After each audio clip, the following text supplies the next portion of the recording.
안녕하십니까. 정의당 대표 천호선입니다. 문건 유출 관련자로 지목되었던 한 경찰관이 스스로 목숨을 끊는 상황이 일어났습니다. 검찰은 청와대 가이드라인대로 짜맞추기 위한 억지 강압 수사 때문이다 라는 비난을 피하기 어려워졌습니다. 우리 당은 이를 청와대 하명 수사라고 규정합니다. 최근 여론조사에서 국민의 63% 이상이 검찰 수사를 믿지 않는다고 답했습니다. 이 조사가 최경희의 죽음 이전에 이루어진 것을 고려한다면 국민의 불신은 보통 심각한 것이 아닙니다. 나아가 다수의 국민이 정권에 엄중한 경고를 보내고 있는 것입니다. 천호선의 브리핑 12월 3주차 방송입니다. 당대표가 직접 당원들과 소통하는 주간 정기방송 브리핑입니다. 최근의 국정 현안에 대한 우리 당의 입장과 대응에 대해서 몇 가지 설명을 드리겠습니다. 먼저 역시 정윤의 박지만 게이트라고 불릴 만한 이 사건에 대한 얘기입니다. 최모경위의 유서 내용을 보면 그 누구라도 죽음으로까지 호소할 억울함이 있었다고 판단할 수밖에 없습니다. 청와대는 사실이 아니다라고 부인을 했지만 아무도 이를 쉽게 믿지 않을 것입니다. 십상시 의혹의 7인 모임으로 맞받아치려는 청와대의 치졸한 대응 수준을 보면 기가 막힙니다. 또 오모 행정관에게 거짓 진술을 강요했다는 주장도 사실이라면 청와대에서는 결코 있어서는 안 될 은폐 공작이 진행됐다는 것입니다. 정윤이 박지만 정박 게이트라고 불릴 만한 사건입니다. 이제 이 사건은 그저 권력 암투 수준이 아니라 중대한 국기문란 사건이 되었습니다. 수단과 방법을 가리지 않는 권력 암투 자체도 국기문란이지만 이를 방치하고 사태를 악화시키고 있는 것도 심각한 국기문란 행위입니다. 그런 점에서 이중의 의미에서의 국기문란이죠. 청와대와 자신의 주변이 이전 투구의 난장판이 되도록 방치한 책임은 바로 박근혜 대통령에게 있습니다. 천번 만번 양보하여 청와대와 박 대통령의 주장대로 이 모든 소동이 아무런 근거 없이 이루어진 것이라 하더라도 청와대는 사태가 이 지경에까지 이르게 한 데 대해서 책임을 져야 할 것입니다. 앞으로 검찰이 무슨 수사 결과를 내놓아도 이를 믿거나 그것이 전부라고 생각할 국민은 없습니다. 이 사건 초기부터 청와대 스스로 나서서 진실을 밝히고 권력 암투의 핵심을 도려내라고 주문했지만 이 정권에겐 그럴 의사도 능력도 없습니다. 이렇게 흐지부지 덮고 지나가는 것은 가능하지도 않을 뿐더러 이후 박근혜 정권의 정상적인 국정 운영도 어려워질 것입니다. 이제 국회가 나서야 합니다. 새누리당은 더 이상 청와대의 총알바지 노릇을 그만두어야 합니다. 새정치연합도 그저 국회 운영위원회 정도로 해결될 사안이 아니라는 것을 분명히 해야 합니다. 특검과 국정조사를 통해서 실체를 밝히고 국정을 바로잡는 일을 피해서는 안 됩니다. 또 이미 피할 수 없습니다. 우리 당 부설 진보정의연구소가 긴급 여론조사를 했습니다. 이 사안에 대해서 국정조사가 필요하다는 국민이 60%였습니다.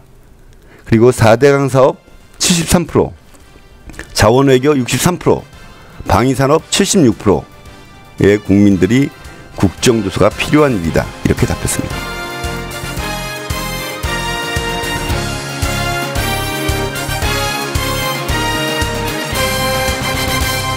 우리나라 대기업 두 군데 이야기를 하지 않을 수 없습니다. 쌍용자동차 해고 노동자 2명이 또다시 고공농성에 돌입했습니다. 그리고 그날 해고자 1명이 지병으로 또 목숨을 잃었습니다. 26번째 희생자입니다. 쌍용자동차 노동자들은 6년을 기다려왔습니다. 하지만 지난 대법원 판결로 모든 희망을 잃었습니다. 대법원 선고 결과로 쌍용자동차 사측이 무슨 만세를 부를 일은 아닐 것입니다. 한때 함께 땀 흘리던 동료이고 하나의 가족이었습니다. 이들을 상대로 무슨 승패를 가릴 일도 아닙니다. 해고 노동자를 외면하고 비정하게 대하라는 면허증도 아닙니다. 쌍용자동차 선고 결과 관계없이 해고 노동자들이 함께 일할 수 있도록 모든 노력을 기울여야 할 것입니다. 그렇게 하지 않으면 사측에 대한 사회적 비난이 사라지지 않을 것입니다. 이미 쌍용차 사건은 단지 한 기업 내의 분규가 아니라 수십 명의 사람들이 희생된 커다란 사회적 사건이며 반드시 치유하고 넘어가야 할 숙제이기 때문입니다. 곧 신차를 출시한다고 하는데요. 새로운 출발, 회사의 노력을 기대해 보겠습니다. 땅콩 리턴, 제가 더 드릴 필요도 없는 사건입니다만 우리나라 대기업의 도덕성의 밑바닥을 있는 그대로 보여주고 있습니다.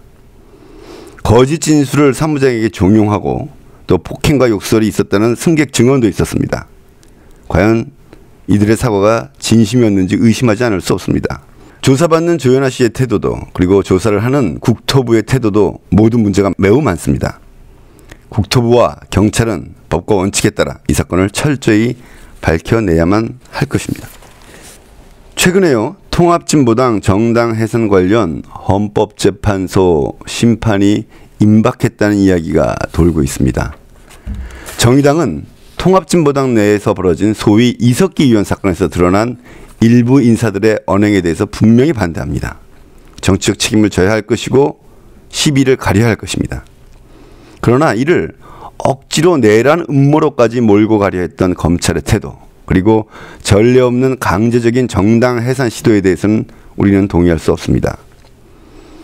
강령, 이를 억지로 문제 삼고 온갖 국가기관과 공안 논리를 동원해서 강제 해산시키려는 정부가 우리의 삶과 민주주의에 더 큰 위협입니다.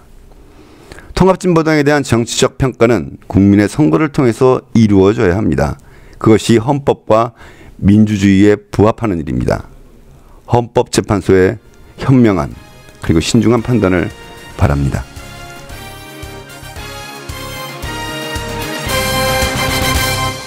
예, 15일 오늘부터 임시국회가 시작됩니다. 현안들이 산적해 있습니다. 그중 주목해야 할 것이 또 하나 있습니다. 부동산 3법에 관련된 것입니다. 2007년도에 부활되었던 분양가 상한제를 탄력 적용하는 내용을 담은 주택법 개정안. 재건축에서 발생하는 초과 이익을 환수해서 이를 낙후 재개발 지역의 도로, 상하수도, 공원, 학교 설치 재원으로 쓰던 재건축 초과 이익을 환수하는 법률을 폐지하자는 것. 그리고 재건축 조합원에게 1인 1주택밖에 공급되지 않았었습니다만 이를 다주택 공급을 허용하는 방향으로 바꾸자는 도시주거환경정비법 등입니다. 간단히 설명드렸지만 이 법 세 가지에 대해서 우리 당은 분명한 반대의 입장을 가지고 있습니다. 그런데 새정치민주연합은 새누리당과 이 세 가지 법에 대해서 약간의 조정을 통해서 타협을 하는 방향으로 가닥을 잡았다고 합니다. 우리 당은 일관되게 지금 전월세가 급등하고 있는 상황에서 전월세에 상한제를 두자, 그리고 계약갱신 청구권을 신설하자라는 주장을 펼쳐오고 있습니다. 이와 관련돼 17일 날 오전에 주거 관련 시민단체와 기자회견을 할 계획을 가지고 있습니다. 계약갱신 청구권이라는 것은요, 세입자가 계약 기간에 갱신을 요구할 수 있는 권리, 즉 현재 2년으로 되어 있죠. 2년에서 2년을 더 연장할 수 있는 권리를 세입자에게 주자는 것입니다. 그러면 4년 동안은 세입자가 조금 안심하고 살 수 있게 되는 것이죠. 이런 얘기가 좀 과하지 않냐 이런 이야기도 있습니다만 독일의 경우는 계약 기간이 무기한이고 그래서 장기 계약이 당연시되어 있습니다. 우리가 당장 그렇게 되기는 어렵겠지만 우리 당은 바로 이런 방향으로 전월세 세입자들이 보호되어야 한다는 방향을 가지고 있습니다.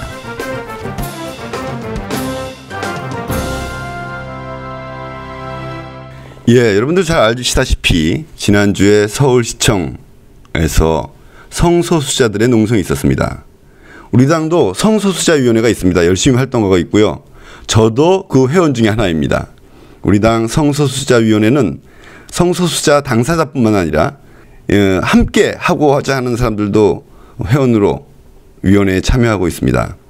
우리 당의 정혜연 성소수자위원장 약사신데요. 최근에 이 농성 때문에 약국도 때려치고 합류했었습니다.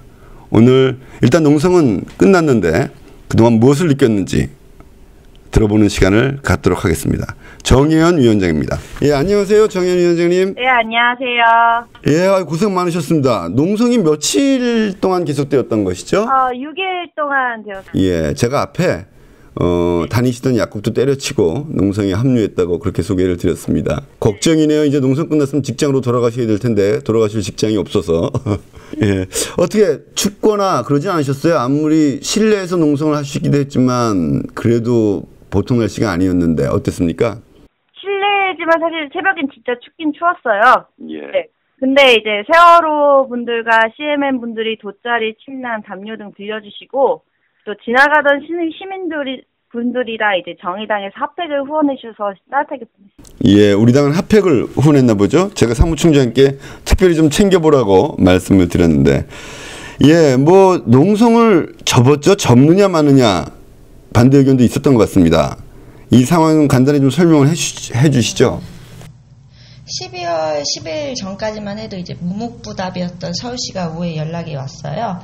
예. 시장과의 면담을 이제 성사됐고 면담에서 제 책임이고 잘못이다. 제가 여러분들이 겪는 어려움을 해결할 수 있는 일들을 실무적으로 찾아보도록 하겠다라고 했습니다.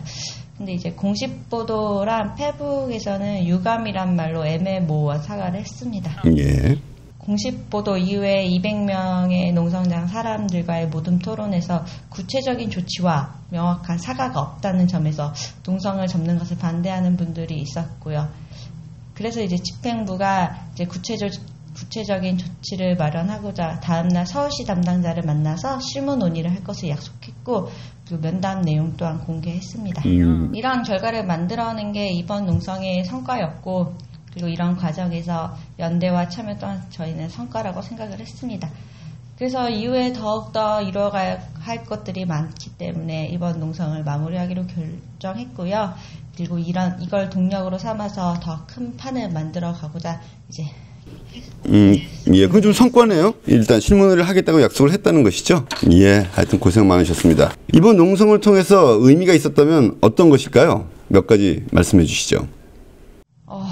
정말 이번 농성에 들어가기 전에 정말 많은 고민들을 했고요. 혹시나 고립되진 않을까, 끌려나가진 않을까 수없이 많이 고민을 했습니다. 네, 그렇지만 그만큼 절박했기 때문에 밝히면 하고 소리낼 수 있는 사람이라는 걸 보여주고 싶었습니다. 그래서 이제 농성을 시작했고요. 정말 많은 사람들이 왔어요. 전국 각지에서 사람들이 몰려왔고 우리만이 아니라 모두가 그만큼 절박했구나. 자신을 드러내고 우리가 차별받지 않은 권리를 외치고자 하는 사람들이 정말 많았구나 싶었습니다. 예. 그 힘을 확인했던 순간이었고 그런 순간이었습니다. 성소수자와 더불어 사회에 소외된 자들이 이곳으로 몰려들었고 함께 모두의 인권을 외치고 있었고 변화를 외치고 있었어요. 농성단 요구의 안에는 이제 300개에 이르는 단체들이 연명했고 시민사회 단체들이 모두 함께 행동했습니다.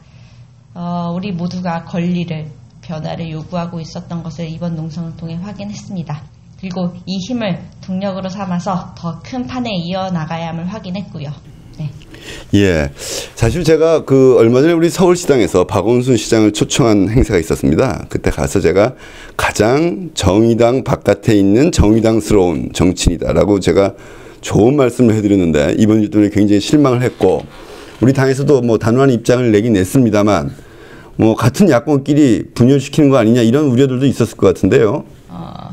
그런 의견이 있었던 걸로 압니다. 이제 야권의 분열을 내면 안 된다. 네, 그런 의견이 있었다는 점에는 큰 아쉬움이 남는 건 어쩔 수 없는 것 같습니다. 그래서 야권에서 이 문제에 적극적으로 개입하지 않았던 점이 적지 않게 있었던 것 같고요.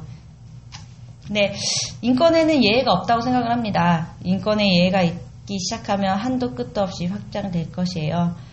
그래서 많은 사회단체, 노조분들이 이 문제가 단지 성소수자의 문제가 아니라 모두의 인권의 문제라고 생각을 했는데 이런 생각들이 정치권에서는 아직 문제화되지 못한 것이 많이 아쉬웠습니다.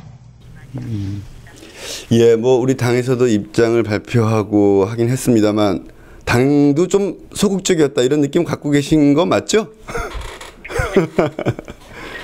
예, 뭐 제가 그것과 관련된 여러 가지 고민과 고려를 다 일일이 말씀드리진 않겠지만 정현 위원장님의 문제 제기를 받아들여서 더욱더 열심히 하겠다는 약속을 드리고요.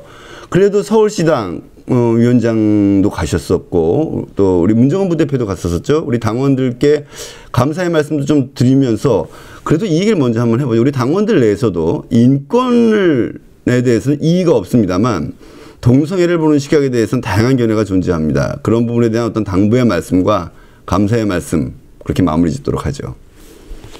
그 한복판에 있으면서 느꼈던 것은 정치권의 역할이 많이 축소되었다라는 걸 많이 느꼈고요. 그러니까 당대표님 서울시당이 이 문제에 대해서 비판의 목소리를 내주었지만 그것을 넘어서 정치가 할 수 있는 것들이 더 많음에도 불구하고 이 안에서 존재감이 너무 적었다. 그런 것들을 많이 느꼈습니다. 사실 이것은 정의당의 과제이고 또 저의 과제이기도 한다고 생각합니다. 예. 정말 농성장에 많은 당원분들이 찾아오셨습니다. 부대표님, 서울시당 여성위원회 위원장님, 장애인위원회 위원장님 여러 번 왔다 가셨고 대전 청와대에서도 올라와서 하룻밤 주무시고 가셨습니다. 또 중앙당과 서울시당은 여러 후원 물품을 주시고 가셨고요. 정말 너무나 감사했습니다. 정의당 성소수자위원회가 이번 농성을 통해서 많이 얻고 배운 것들이 많은데 이런 것들을 당원들과 함께 나눠야겠다. 그리고 이제 성소수자 인권에 대해서 더 많이 얘기해야겠다라는 생각을 했습니다. 저희가 농성을 마무리하면서 외쳤던 구호가 있는데요. 당신의 인권이 여기 있다라는 구호였습니다. 지금 이 구호는 지금 현재 쌍용차 해고자분들이 고공농성 중이잖아요. 평택에서. 그 평택에서도 유효할 것이고 CNM 그리고 코오롱 거기서도 유효할 것입니다. 그리고 소외된 그런 분들이 있는 곳에도 유효할 것이고요. 그 말 당원분들께 전하고 싶었습니다. 예. 이번 성과 그리고 보고 느낀 것 당원들과 함께 공유하는 시간을 같이 좀 계획을 만들어 보시도록 하고요. 당신의 인권이 여기 있다. 함께 기억하도록 하겠습니다. 수고하셨습니다. 이상 정의당 성소수자위원회 정혜연 위원장이었습니다. 정의당 12월 3주차 주간 일정입니다. 12월 16일 화요일 오전 9시 45분 부동산법 관련 정의당 시민사회단체 기자회견이 정론관에서 있습니다. 12월 19일 금요일 오후 2시 건강보험 하나로 지역활동가 3회차 양성교육이 중앙당에서 있습니다. 오후 7시 노유진 정치카페 서울공개방송이 금천구청 대강당에서 있습니다. 12월 20일 월요일 오후 6시 인천시당 운영위원회 송년회가 있습니다. 같은 시각 강원도당 송년회도 춘천에서 있습니다. 인천시당 강원도당 여러분의 많은 참여 부탁드립니다. 잦은 송년회 행사로 매일 바쁜 일정 보내고 계실 텐데요. 건강 잘 챙기시고 다음 주에 뵙겠습니다. 이상 원내행정실 곽고은이었습니다.